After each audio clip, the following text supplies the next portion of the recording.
അപ്പോൾ ഇതാ നമ്മുടെ വെണ്ടക്ക, ഇതൊക്കെ ചെറുതാണ്. അപ്പോൾ വലിയ വെണ്ടയ്ക്ക് ഇതാ വിളവെടുക്കാനായിട്ടുണ്ട്. ഇത് നമുക്ക് വിളവെടുക്കാം. ഭയങ്കര ഹാർഡാണ് നമ്മുടെ വെണ്ടക്ക, ഭയങ്കര വലിയ വെണ്ടക്ക. അപ്പോൾ ഇത് ഒരെണ്ണം ആയിട്ടുള്ള, ബാക്കിയൊക്കെ ചെറുതാണ്, പിന്നെ നമുക്ക് എടുക്കാം. അപ്പോൾ ഇതിവിടെ വലിയ പയറതായിട്ടുണ്ട്, നമുക്കിത് പറിക്കാം. കുറേ മുട്ടക്കുണ്ടെങ്കിൽ നമ്മള് പയറ് കുറേ ഉണ്ട് അങ്ങോട്ടേക്ക് ആയിട്ട്. അപ്പൊ എല്ലാം ഒന്നും പറിക്കാനായിട്ടില്ല, ചിലതിൽ ചെറുതാണ്. ദൈവം കൂടി പറിക്കാം.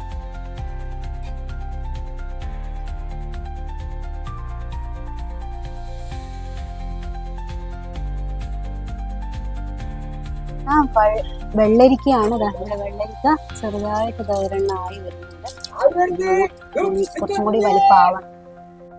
അപ്പോൾ സപ്പോർട്ട് ഉണ്ട്. ഇതൊക്കെ സപ്പോർട്ടിൻ്റെ സീസൺ എല്ലാം തോന്നുന്നു. ചെറുതായിട്ട് ഇങ്ങനെ കായ്ച്ചു വരുന്നേ ഉള്ളൂ. അപ്പോൾ ചെറുതാണ് ഇവിടെ സപ്പോർട്ട. പിന്നെ നമ്മളുടെ കറിവേപ്പില, നമ്മൾ എല്ലാ വർഷവും നമ്മൾ ഒരുപാട് പേര് കറിവേപ്പില ഇങ്ങനെ കൊണ്ടുപോകുന്നതാണ്. ഇവിടെ മരമായിട്ട് കിടക്കുകയാണത്. താഴെയും കുറേ പൊടിച്ചു കഴിഞ്ഞാൽ. പിന്നെ നമ്മളെ കൊള്ളി മരച്ചീനി വെച്ചിട്ടുണ്ട്, അതൊക്കെ ആയി വരുന്നേ ഉള്ളൂ. അപ്പോൾ വഴുതനങ്ങ ഇവിടെയുണ്ട്, വയലറ്റ് വഴുതനങ്ങ. അപ്പോൾ പച്ച വഴുതനങ്ങയാണ് നമ്മൾ പറിച്ചത്. അപ്പോൾ ഇനി നമുക്ക് വയലറ്റ് വഴുതനങ്ങ പറിക്കാം. മുള്ളുണ്ട് ഇതിനകത്ത്.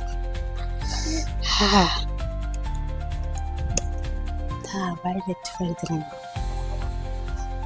കുറേ ഉണ്ട്, അതൊന്നും ആയിട്ടില്ല. കുറച്ച് വലിപ്പമുള്ളതല്ല, എല്ലാം ചെറുതാണ്. അപ്പോൾ അതായി വരുന്നത്. പിന്നെ പച്ച വഴുതനങ്ങ ഒരെണ്ണം ഉണ്ട്, ഭയങ്കരമായിട്ട് പറിക്കാൻ വേണ്ടിയിട്ട്.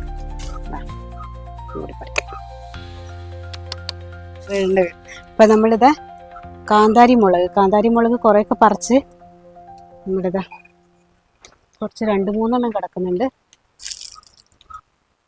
അത് നമുക്ക് പറിക്കാം, 3.